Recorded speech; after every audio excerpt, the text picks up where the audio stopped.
तो चलो स्टार्ट करते हैं। 36 हो गए हम। मैं वेट कर रहा था पीजी स्टूडेंट के साथ ज्वाइन करेंगे, मगर उनका ज्वाइनिंग नहीं है। तो ये क्लास वैसा कुछ नहीं है, शेड्यूल्ड भी नहीं है आपका। और सिस्टमिक पैथोलॉजी का जो पार्ट है, हेमेटोपोइटिक सिस्टम, उसका एक हिस्सा है। बेसिकली मैं आपको हेमेटोपोइटिक सिस्टम नहीं पढ़ा रहा, कोर्स पे स्टिक नहीं कर रहा। कहने का मतलब है कि पूरी आज की पीटी देख लोगे तो उससे कुछ ऑब्जेक्टिव ही शायद आपके एग्जामिनेशन पर्पज से होंगे, मार्क्स गेनिंग पर्पज से ज्यादा इसका इंपॉर्टेंस नहीं है। पर practical point of view as a veterinary officer इसका इंपॉर्टेंस है। तो शेड्यूल नहीं है, थोड़ा आप भी खाली हैं, मैं भी खाली हूँ, तो मैं सोचा कुछ लीग से हट के थोड़ी बातें करें, इंटरेस्टिंग है। अभी तक हम लोग आपको जब ब्लड स्मीयर एग्जामिनेशन बताते हैं तो सारा फोकस हमारा किस पे होता है? डीएलसी पे। ऐसे करते हैं डीएलसी, वैसे करते हैं, यही बातें करते हैं। मगर मैं बार बार कहता हूँ कि ब्लड स्मीयर एग्जामिनेशन बहुत वास्ट चीज है। ये डीएलसी से बहुत ज्यादा है, उसमें बहुत सारी चीजें देख सकते हो। सारे सेल्स में एबनॉर्मलिटी होते हैं। सारे डिफरेंट टाइप ऑफ डब्ल्यूबीसी के डिफरेंट सेल, जैसे न्यूट्रोफिल का डिफरेंट एबनॉर्मलिटीज, लिम्फोसाइट्स के डिफरेंट एबनॉर्मलिटीज है ना। प्लस आरबीसी के डिफरेंट एबनॉर्मलिटीज, प्लेटलेट्स के डिफरेंट एबनॉर्मलिटीज ब्लड स्मीयर में। प्लस इन ब्लड सेल्स के अलावा कुछ फॉरेन पार्टिकल्स, जैसे पैरासाइट ही हो, है ना। बहुत सारी चीजें हो सकते हैं जो ब्लड स्मीयर में आपको एग्जामिन करते समय देखना चाहिए। यूजुअली हम लोग क्या करते हैं, प्रेस्क्रिप्शन जो लिखते हैं, कोई भी डॉक्टर लिखता है तो टीएलसी डीएलसी या हेमोप्रोटेजियन वही लिखता है। लेकिन आपके साथ वही बेनिफिट है कि आप ही वेटनरी ऑफिसर हैं, आप ही फिजिशियन हैं, आप ही पैथोलॉजिस्ट हैं। एक वेटनरी सब सब कुछ होता है। मतलब फील्ड में जो काम कर रहे होते हैं, इंस्टीट्यूट्स की तो अलग कहानी है, वहाँ पे फिजिशियन अलग, पैथोलॉजिस्ट अलग होते हैं। लेकिन वेटनरी ऑफिसर जिस हॉस्पिटल में पोस्टेड होता है, ऐसा एज्यूम होता है कि वो सर्जन भी है, वो फिजिशियन भी है, वो गायनेकोलॉजिस्ट भी है, वो पैथोलॉजिस्ट भी है, सब कुछ है। तो जब आप ब्लड इसमें एग्जामिन करते हैं तो आपका रिस्ट्रिक्शन, आपका फोकस सिर्फ टीएलसी डीएलसी जैसे चीजों पे नहीं होना चाहिए, उसमें बहुत सारे मैसेज होता है। आज एक टॉपिक जो डीप डीप स्टडी, आरबीसी में चेंजेस है ना। आरबीसी में चेंजेस कैसे कैसे हो सकते हैं, उसका नोमेनक्लेचर क्या है, प्लस उसका सिग्निफिकेंस क्या है और उसका इटियोलॉजी क्या है। नॉर्मल आरबीसी से अगर कुछ एबनॉर्मल चेंजेस दिख रहे हैं तो क्यों दिख रहा है, और उसके सिग्निफिकेंस क्या है, और वो कैसा दिख रहा है, उसको कैसे डायग्नोज करेंगे, उसको क्या नाम दिया जाता है उसको, इस चीजों पे थोड़ा सा फोकस करेंगे। मतलब इसका बेसिक मकसद है प्रैक्टिकल पॉइंट ऑफ व्यू से, ठीक है। थोड़ा इंटरेस्ट भी आएगा आपको। Not restricted to the course, course restriction से थोड़ा ऊपर है, थोड़ा एडवांस स्टडी है, जिससे पूरा का पूरा फोकस आरबीसी का वेरिएशन में होगा, ठीक है। तो मैं स्क्रीन शेयर करता हूँ और देखिए, आप देख पा रहे हो स्क्रीन? Yes sir. चलिए ठीक है, तो हमारा है टॉपिक पैथोलॉजी ऑफ आरबीसी, ठीक है ना। तो एक नॉर्मल आरबीसी कैसा होता है अंडर माइक्रोस्कोप, मतलब सिंपल लाइट माइक्रोस्कोप में जैसे हम लोग देखते हैं लैब में। एक नॉर्मल आरबीसी कैसा होता है, आप देखे हो कि राउंड होता है, क्योंकि बाइकॉन्केव होता है, न्यूक्लियस नहीं होते, कोई ऑर्गेनेल्स नहीं होता। न्यूक्लियस के एब्सेंस होने की वजह से वो बाइकॉन्केव डिस्क लाइक हो जाता है।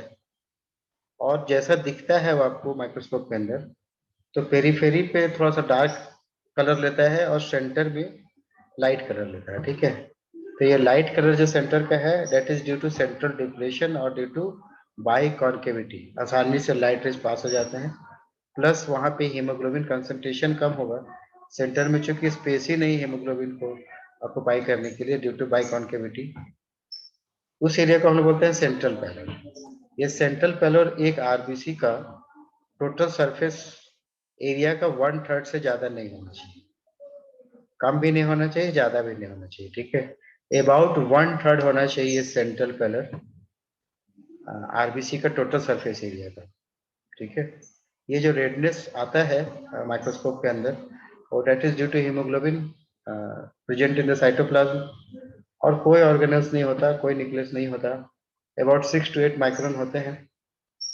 हालांकि वेटनरी में बहुत वाइड वेरिएशन है, क्योंकि बहुत डिफरेंट टाइप्स ऑफ स्पीसीज हैं, तो साइज का वेरिएशन बहुत होगा। गोट के आरबीसी बहुत छोटे होते हैं। एनी हाउ राउंड दिखेंगे आपको, पेरीफेरी में डार्क स्टेन लेगा रेडिश टाइप का, और बीच में बहुत ही लाइट स्टेन लेता है, that is called as central pallor. ठीक है, तो ऐसा देखने की आपकी आदत है, आपने देखा होगा माइक्रोस्कोप में। ठीक। जहाँ तक बर्ड के आरबीसी की बात है, ये एलिप्टिकल होते हैं, ये सर्कुलर नहीं दिखेगा आपको, एलिप्टिकल टाइप पे दिखेगा, और उसका सेंटर में बहुत ही क्लियर, बहुत ही ब्यूटीफुल न्यूक्लियस का प्रेजेंस होता है। ठीक है, एकदम जैसा सेल मेम्ब्रेन एलिप्टिकल होते हैं, न्यूक्लियस भी ऑलमोस्ट एलिप्टिकल, बिल्कुल राउंड, सॉरी ये बिल्कुल डार्क स्टेन्ड एलिप्टिकल नजर आता है। कुछ मैमल्स में भी होते हैं, जैसे कैमल हो गया, लामाज हो गया, उसमें भी न्यूक्लिएटेड आरबीसी होते हैं, लेकिन सारे बर्ड्स में आपको न्यूक्लिएटेड आरबीसी मिलेंगे इस तरह के। ठीक है, तो ये नॉर्मल आरबीसी ऐसे होते हैं, ये आपने देखा है। बर्ड्स का शायद नहीं देखे होंगे, लेकिन एनिमल्स का आपने देखा है। अब now coming to variation, normal RBC देखने की आपको आदत है, आपने ऐसा ही देखा है जैसा इसमें दिख रहा है। अब क्या क्या चेंजेस हो सकते हैं, अब अगर आप देख रहे हो माइक्रोस्कोप में, तो आपका दिमाग में होना चाहिए कि क्या मतलब एबनॉर्मलिटी क्या दिख रहा है उसमें, नॉर्मल से हट के क्या दिख रहा है, तो क्या चेंजेस हो सकते हैं, क्या पैथोलॉजिकल कंडीशन हो सकता है आरबीसी में। तो हो सकता है in the form of colour, उसका कलर कुछ ज्यादा स्टेन ले रहा हो, कुछ कम स्टेन ले रहा होगा, उसका शेप में चेंज हो सकता है। ठीक है, different types of shape, round ना होके एलिप्टिकल हो जाए, सिकल शेप हो जाए, तो कैसा भी हो जाए, मतलब शेप चेंज हो जाए, राउंड से शेप चेंज हो गया। आपने देखा कि नॉर्मल कलर से कुछ ऊपर नीचे हो गए, आपने देखा कि शेप राउंड से होके कुछ अलग से हो गए, फिर साइज छोटे बड़े हो सकते हैं, एंड स्ट्रक्चर, मतलब कलर भी ठीक है, शेप भी ठीक है, साइज भी ठीक है, इसकी लेकिन उसके बावजूद जो उसके कंपोनेंट्स होते हैं आरबीसी का, जैसे एक सेल मेम्ब्रेन होगा, हीमोग्लोबिन होगा, लेकिन उसके अलावा कुछ और चीजें दिखने लगे इनसाइड आरबीसी, तो उसको हम लोग बोलेंगे चेंज इन द स्ट्रक्चर।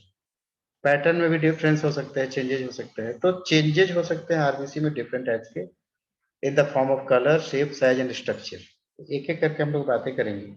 सबसे पहले बात करेंगे वेरिएशन इन कलर। ठीक है, ये जो कलर है मैंने आपको बताया आरबीसी का क्यों होते हैं, ड्यू टू हीमोग्लोबिन कंटेंट। जितना ज्यादा हीमोग्लोबिन इतना ज्यादा रेडिश कलर होगा, जितना कम उतना जितना कम हीमोग्लोबिन उतना लाइट कलर लेता है। ठीक है, तो अकॉर्डिंगली इसका नोमेनक्लेचर है, जब आप बोलते हो हाइपोक्रोमिया या क्रोमिक, हाइपोक्रोमिया इसका मतलब होता है, chromia means colour, hypo means less, कम होना, तो मतलब रेड सेल्स स्टेन जो लेगा वो लाइट लेगा, जितना नॉर्मल आपने देखा है, अभी जो स्लाइड में देखा भी आपने, उससे कम कलर ले रहा हो, तो इस कंडीशन को बोलते हैं हाइपरक्रोमिया। क्यों लेता है ये और कैसा दिखता है ये भी मैं बताऊंगा आपको, लेकिन यहाँ पे सिर्फ एक समरी है। हाइपोक्रोमिया तब बोलेंगे जब एक आरबीसी लाइट स्टेन लेगा। ठीक है, हाइपरक्रोमिया तब बोलते हैं जहाँ पे नॉर्मल से बहुत ज्यादा, नॉर्मल से बहुत ज्यादा कलर लेता है, स्टेन लेता है। ठीक है, तो हाइपरक्रोमिया या हाइपोक्रोमिक आरबीसी हो जाते हैं। कम हो गया तो हाइपो, ज्यादा हो गया तो हाइपर। एक टर्म है एनाइसोक्रोमिक। ठीक है, एनाइसो मतलब डिफरेंट फॉर्म, क्रोमिया माने कलर, मतलब एक ही फील्ड में, आरबीसी के एक ही फील्ड में कम स्टेन वाले भी दिखेंगे और नॉर्मल स्टेन वाले भी दिखेंगे, यानी डाइमॉर्फिक पिक्चर दिखेगी। आरबीसी दो तरह के कलर लेंगे, एक नॉर्मल कलर लेगा जो नॉर्मल क्रोमिक बोलते हैं, और कम कलर लेगा जिसको हाइपोक्रोमिक बोलते हैं।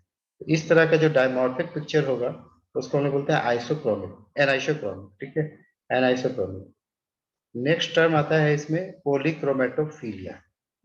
पॉलीक्रोमेटोफिलिया मतलब different types of colour, blue grey tint of red cells, red cells होने चाहिए कैसे, रेडिश टाइप के होने चाहिए। इसमें आपको एक कलर आएगा कैसा, ब्लूइश ग्रे टाइप का, जैसा कि साइटोप्लाज्म ऑफ डब्ल्यूबीसी के होते हैं, पार्टिकुलरली जो लिम्फोसाइट्स का होता है, ब्लू ग्रीस टाइप का जो साइटोप्लाज्म कलर लेता है, उस तरह का कलर लेना शुरू कर देगा, तो उसको हम बोलते हैं पॉलीक्रोमेटोफिलिया। डिटेल बातें करूंगा मैं। नेक्स्ट ये था regarding variation in colour. Next है वेरिएशन इन साइज, जिसको टेक्निकल टर्म देते हैं anisocytosis. Aniso stand for size. ठीक है, सेल, साइटो मतलब सेल, सेल का डिफरेंट साइज हो जाए। तो साइज या तो नॉर्मल होगा तो नॉर्मोसाइटिक, अगर नॉर्मल से कम हो जाए साइज तो माइक्रोसाइटिक, और नॉर्मल से ज्यादा हो जाए तो मैक्रोसाइटिक। तो अकॉर्डिंगली उसका नेम है माइक्रोसाइट्स। जब आरबीसी का मीन कॉर्पस्कुलर वॉल्यूम, जो वॉल्यूम ऑफ आरबीसी है या जो साइज ऑफ आरबीसी है वो कम हो जाए तो माइक्रोसाइट्स, अगर वॉल्यूम ज्यादा हो जाए तो मैक्रोसाइट्स। बड़ा सिंपल है। Next coming to shape. Shape में भी चेंजेस हो सकते हैं। जो नॉर्मोसाइटिक होते हैं वो राउंड होते हैं, ठीक है। जब शेप में वेरिएशन आ जाए तो उसको बोलते हैं पॉइकिलोसाइटोसिस, डिफरेंट शेप, पॉइकिलोसाइटोसिस। अब इस शेप में किस तरह के चेंज हो सकता है? राउंड ना होकर ये कैसे हो सकता है? एलिप्टिकल हो सकता है, स्फेरिकल हो सकता है, फ्रेगमेंटेशन हो सकता है, उसके मेम्ब्रेन पे स्पाइक्स बन सकते हैं। अकॉर्डिंगली उसका नेम चेंज हो जाता है। जब वो राउंड ना होकर एलिप्टिकल हो जाए तो एलिप्टोसाइट्स। बड़ा सिंपल है। एलिप्टो मतलब एलिप्टिकल, साइट्स मतलब सेल। स्फीरोसाइट्स मतलब नियरली स्फेरिकल, स्फेरिकल थोड़ा बड़ा हो जाता है और गोल हो जाता है। टारगेट सेल्स या टारगेट सेल्स, टारगेट सेल्स को हम लोग बुल्स आई सेल ही बोलते हैं। इसमें क्या होगा, आपको आरबीसी कैसा देखने का आदत है कि चारों तरफ डार्क स्टेन, बीच में सेंट्रल पैनल, लेकिन यहाँ बीच में फिर एक बार वो डार्क स्टेन लेता है, जैसे आई का, आई में देखते हो ना, बिल्कुल सेंटर में बिल्कुल डार्क स्टेन होता है। तो बुल्स आई की तरह नजर आता है ये, इसीलिए टारगेट सेल भी बोलते हैं या टारगेट सेल्स। नेक्स्ट इज सिस्टोसाइट्स, जहाँ पे आरबीसी फ्रेगमेंटेड हो जाते हैं, टूट जाते हैं। Next is एक्ैंथोसाइट्स। एक्ैंथो का मतलब होता है स्पाइक्स, स्पाइक्यूल्स। तो आरबीसी के सेल मेम्ब्रेन पे बहुत ज्यादा नहीं, थोड़े ही, लेकिन डिफरेंट लेंथ के अगर स्पाइक्स बने हुए हैं, थोड़े स्पाइक्स जो कि डिफरेंट लेंथ का है, कुछ छोटे कुछ बड़े, ऐसे आरबीसी को हम लोग बोलते हैं एक्ैंथोसाइट्स। नेक्स्ट है एकाइनोसाइट्स। इसमें भी स्पाइक्स होंगे मगर बहुत होंगे, एक्ैंथोसाइट्स के कंपैरिजन में ये स्पाइक्स छोटे होंगे और बहुत ज्यादा होंगे। तो उसको हम लोग एकाइनोसाइट्स या क्रीनेटेड सेल्स बोलते हैं। नेक्स्ट है keratocytes, have pairs of spicules, either one और टू पेयर, यानी इसके ऊपर जब भी होंगे स्पाइक्स या स्पाइक्यूल्स पेयर में होंगे, या एक पेयर होगा या दो पेयर होगा। तो आप देख रहे हो कि size of spicules, number of spicules और अरेंजमेंट ऑफ स्पाइक्यूल्स से ही डिफरेंट नोमेनक्लेचर हो जाता है, ठीक है। जैसे आपने देखा एक्ैंथोसाइट्स थोड़े होंगे, साइज ज्यादा बड़ा हो सकता है। एक्ैइनोसाइट्स सेम साइज के होंगे, बहुत होंगे, छोटे होंगे। केरेटोसाइट्स पेयर में होंगे। केरेटोसाइट्स को बाइट सेल से बोलते हैं। मान लो दो पेयर है, सॉरी एक पेयर है, एक इधर से निकला हुआ है, एक इधर से निकला हुआ था, ऐसा लगेगा बीच से काट लिया गया उसको, वहां से उस हिस्सा को हटा दिया गया है आरबीसी का, इसीलिए उसको बाइट सेल्स बोलते हैं, बाइट कर दिया गया केरेटोसाइट्स, ठीक है।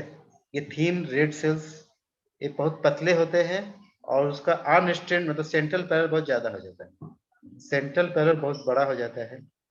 सिर्फ पेरीफेरी रिम ऑफ जो पेरीफेरी है वहां पे डार्क स्टेन लेता है, ऐसे बोलते हैं लेप्टोसाइट्स। नेक्स्ट है स्टोमासाइट, स्टोमेटोसाइट्स। तो स्टोमेटो का मतलब ही होता है माउथ, ओरल कैविटी, ठीक है। तो इसमें ऐसा लगेगा कि आरबीसी के अंदर एक माउथ लाइक ओपनिंग है, एक स्लिट लाइक ओपनिंग है, ठीक है, ऐसा लगेगा कि माउथ ओपन हुआ है। तो स्टोमेटोसाइट्स। फिर है सिक्कल सेप्ट। तो सिक्कल आप जानते हो, जो घास काटने वाला जो औजार है, उस तरह का सिक्कल सेप्ट हो जाता है। आरबीसी का शेप राउंड ना होके सिक्कल हो जाता है। नेक्स्ट है tear drop cells. Tear drop कैसा होगा, नीचे गोल, ऊपर में टैपरिंग हुआ है, तो वन साइड टैपरिंग और one side round, tier drop की तरह आंसू लगे, तो वो समझ लो कि टीयर ड्रॉप सेल है, ठीक है। Now coming to structure. Colour हो गया, शेप हो गया, साइज हो गया, अब स्ट्रक्चर में आइए। स्ट्रक्चर वाले सब थोड़ा कम इंट्रोड्यूस होंगे, ये ज्यादा कॉम्प्लिकेटेड चीज है। एक है बेसोफिलिक स्टिपलिंग, इसको पंक्टेड बेसोफिलिया भी बोलते हैं। पंक्टेड बेसोफिलिया भी बोलते हैं। Basophilic stippling. बेसोफिलिक स्टिपलिंग का ये मतलब हुआ कि इनसाइड द साइटोप्लाज्म, आरबीसी के साइटोप्लाज्म में bluish granules, blue like granules different size के भरे पड़े। आरबीसी के अंदर ग्रेन्यूल्स नहीं होते, लेकिन अगर ग्रेन्यूल है वो भी डिफरेंट साइज का है, ब्लू कलर का है, तो that is called as punctate basophilia या basophilic stippling. Next is Howell Jolly body, Howell Jolly body, ठीक है। इसमें भी ग्रैन्यूल्स होगा, लेकिन ग्रैन्यूल एक ही होगा, ठीक है, लार्ज सिंगल ग्रैन्यूल। आरबीसी में कोई न्यूक्लियस नहीं, कुछ भी नहीं, तो उसमें कोई ब्लूइश डॉट्स का जगह नहीं होता आरबीसी के अंदर, मगर एक लार्ज सिंगल ब्लू कलर का आपको दिख रहा हो राउंड शेप, तो that is Howell Jolly bodies. Next है पैपेन हैमर बॉडीज, ठीक है। ये सिंगल भी हो सकते हैं, मल्टीपल भी हो सकते हैं, लेकिन इनका साइज रेगुलर ना होता है, रेगुलर नहीं होता है, ठीक है, एंगुलर होते हैं और इनसाइड द आरबीसी साइटोप्लाज्म पाए जाएंगे। नेक्स्ट है हिंज बॉडीज, ये ये भी सिंगल होता है। इसका जो होल ज्वेल बॉडीज और हिंज बॉडीज में देखोगे तो ऑलमोस्ट एक ही जैसे होते हैं। होल ज्वेल बॉडीज और हिंज बॉडीज दोनों ऑलमोस्ट एक ही जैसे होते हैं, लेकिन हॉवेल ज्वेल बॉडीज थोड़ा बड़ा होता है और वो ऑलमोस्ट सेंटर की तरफ होता है। हिंज बॉडीज का जो ग्रैन्यूल्स है वो छोटे होते हैं और पेरीफेरी पे होते हैं, कॉर्नर पे होते हैं, ठीक है। अक्सर सिंगल ही होता है ये, कभी कभी ये मल्टीपल भी हो सकता है। नेक्स्ट है Cabot rings. Cabot ring ring से स्ट्रक्चर है। ऐसा रिंग आपको लगेगा कि 8 लिखा हुआ है, जैसे 8 लिखते हैं ना, 8, उस तरह के 8 लाइक अपीयरेंस आएगा। उसके बाद है मलेरियल स्टिपलिंग। तो in animal suffering from malaria, जिसको मलेरिया है, उसके आरबीसी के साइटोप्लाज्म में प्लाज्मोडियम वाइवक्स का फाइन ग्रेनुल्स दिखेगा, है ना, प्लाज्मोडियम वाइवक्स पैरासाइट का दिखेगा। नेक्स्ट है रॉलेक्स फॉर्मेशन। रॉलेक्स मतलब पाइलिंग, एक आरबीसी के ऊपर दूसरा, दूसरा के ऊपर तीसरा, एक दूसरे पे स्टिक हो जाना, तो रॉलेक्स फॉर्मेशन है। एंड नेक्स्ट इज एग्लूटिनेशन, यहाँ पे क्लम्पिंग होता है, दिखेगा रॉलेक्स जैसा ही, लेकिन ये चूंकि क्लम्पिंग है, इरेगुलर है, इसलिए रॉलेक्स फॉर्मेशन से ये बड़ा होता है, ज्यादा दिखेगा, पाइलिंग से ज्यादा ये क्लम्प्ड की तरह दिखेंगे, ऊपर नीचे बाएं तरफ सब तरफ चिपका हुआ दिखेगा। रॉलेक्स में एक के ऊपर एक दिखता है, एग्लूटिनेशन में बहुत सारे एक साथ गुत्थम गुत्थी की तरह दिखेंगे, ठीक है। तो ये इतने जो अपने नेम देखे, ये नोमेनक्लेचर देखा कि जब शेप में वेरिएशन होगा तो ये नाम हो सकता है, साइज में होगा तो ये होगा, कलर में होगा तो ये होगा, स्ट्रक्चर में होगा तो इतने तरह के हो सकते हैं। उसका थोड़ा सा डीप स्टडी करते हैं एक एक करके। तो शुरू करते हैं हाइपरक्रोमिया से, ठीक है। हाइपरक्रोमिया मैंने आपको बताया कि ये डार्क क्रिस्टल लेता है नॉर्मल से ज्यादा। इस फोटोग्राफ्स में ये जो बीच वाला है, ये जो साइड वाले जो आरबीसी है उसको देखिए, सेंट्रल पैलर है, इसमें सेंट्रल पैलर है, पेरीफेरी डार्क है। लेकिन ये जो सेंट्रल आरबीसी है, इसमें सेंट्रल पैलर है ही नहीं, ठीक है, पूरा ले लिया है स्टेन। या इधर वाले देखो, इनके सेंट्रल पैलर छोटे हो गए हैं और ज्यादा स्टेन ले लिया है आपका ब्लू कलर। इसको देखिए, इसको देखिए, इसको देखिए, ठीक है। तो जब ज्यादा स्टेन लेने लगे, सेंट्रल पैलर कम हो जाए या नहीं हो जाए, तो ऐसे को हाइपरक्रोमिया बोलते हैं। और ये कब दिखता है? इन केस ऑफ मेगालोब्लास्टिक एनीमिया, एक टाइप ऑफ एनीमिया है, उसमें इस तरह का फॉर्मेशन होगा।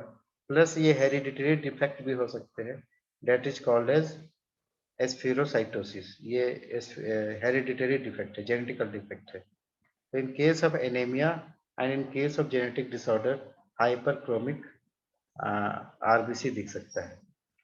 नेक्स्ट है हाइपोक्रोमिया, कम होना, कम स्टेन होना। इस डायग्राम में देखिए जितने आरबीसी हैं, ये जो डब्ल्यूबीसी है, ये इस डब्ल्यूबीसी के नीचे देखो, उसके अंदर दिख ही नहीं रहा, सेंटर पर इतना बड़ा हो गया है कि सिर्फ सेल मेम्ब्रेन दिख रहा है, सिर्फ सेल मेम्ब्रेन दिख रहे हैं, साइटोप्लाज्म और हीमोग्लोबिन तो दिख ही नहीं रहा है। इस तरह का जब स्ट्रक्चर हो, सेंट्रल पैर बहुत ज्यादा हो जाए, मोर देन 1/3 हो जाए, तो दैट इज हाइपरक्रोमिया। और it is seen in case of iron deficiency anaemia. और ह्यूमन में थैलेसीमिया एक इम्पोर्टेंट बीमारी है, उस केस में इस तरह के दिखेगा। एनिमल्स में इन case of iron deficiency, come haemoglobin का फॉर्मेशन होता है, तो हाइपरक्रोमिया हो जाएगा, ठीक है। उसके बाद था एनाइसोक्रोमिया, जिसमें दोनों चीज एक साथ दिखते हैं, लेस स्टेन वाले और नॉर्मल वाले भी। तो ये कब दिखता है?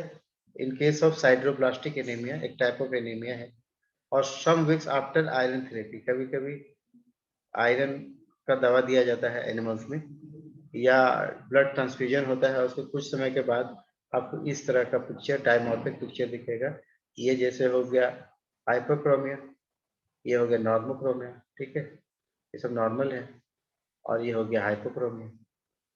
तो इस तरह का डायमॉर्फिक पिक्चर दिखेगा। नेक्स्ट है पॉलीक्रोमेटोफिलिया। इस पिक्चर में ऐसा लग रहा है कि ये आरबीसीज हैं, ये डब्ल्यूबीसी है, मगर ये डब्ल्यूबीसी नहीं है, ये भी आरबीसी ही है, ठीक है, ये आरबीसी है, ये भी आरबीसी है, ये भी आरबीसी है। तो जब ब्लू ग्रे टिंट लेने लगे, आरबीसी रेड ना होकर ब्लू ग्रीन दिखने लगे, तो उसको हम लोग बोलते हैं क्रोमेटोफिलिया, पॉलीक्रोमेटोफिलिया। और it is due to haemoglobin and RNA residues in young cells. जो नए आरबीसी बने हैं उसके अंदर प्रेजेंस ऑफ हीमोग्लोबिन, ये आरएनए का प्रेजेंस की वजह से ये ब्लूइश दिखने लगता है, ठीक है। और इम्प्लाइज रेटिकुलोसाइटोसिस, अगर इस तरह की चीजें दिख रहे हैं आपको, मतलब रेटिकुलोसाइट्स बढ़ गया। रेटिकुलोसाइट्स मतलब इमेच्योर आरबीसी बढ़ गया। कब होता है ऐसा? जब हीमोलाइसिस होता है, सीवियर ब्रेकडाउन ऑफ आरबीसी हो, या कोई सीवियर ब्लीडिंग हो जाए शरीर से, तब इस रेटिकुलोसाइट्स का फॉर्मेशन होता है, ठीक है। तो रेटिकुलोसाइट्स को ही एक्चुअली हम लोग पॉलीक्रोमेटोफिलिया बोलते हैं on the basis of colour, ठीक है। नेक्स्ट टारगेट सेल्स, मैंने बताया था ये बुल्स आई की तरह दिखता है। देखिए इसका पेरीफेरी पे डार्क स्टेन, फिर पैरेलल, फिर सेंटर में फिर डार्क स्टेन, तो ऐसा लग रहा आंख है, आई की तरह है, ठीक है, इसीलिए इसको बुल्स आई बोलते हैं। अगर टारगेट सेल्स दिखने लगे तो समझ लो it is a case of chronic liver disease. Liver disease अगर बहुत खतरनाक हो गया है, बहुत पुराना हो गया है, तो उस केस में टारगेट सेल्स आरबीसी में बनना शुरू हो जाता है। आयरन डिफिशियंसी एनीमिया में भी होता है, और सिकल सेल एनीमिया में मिलेगा।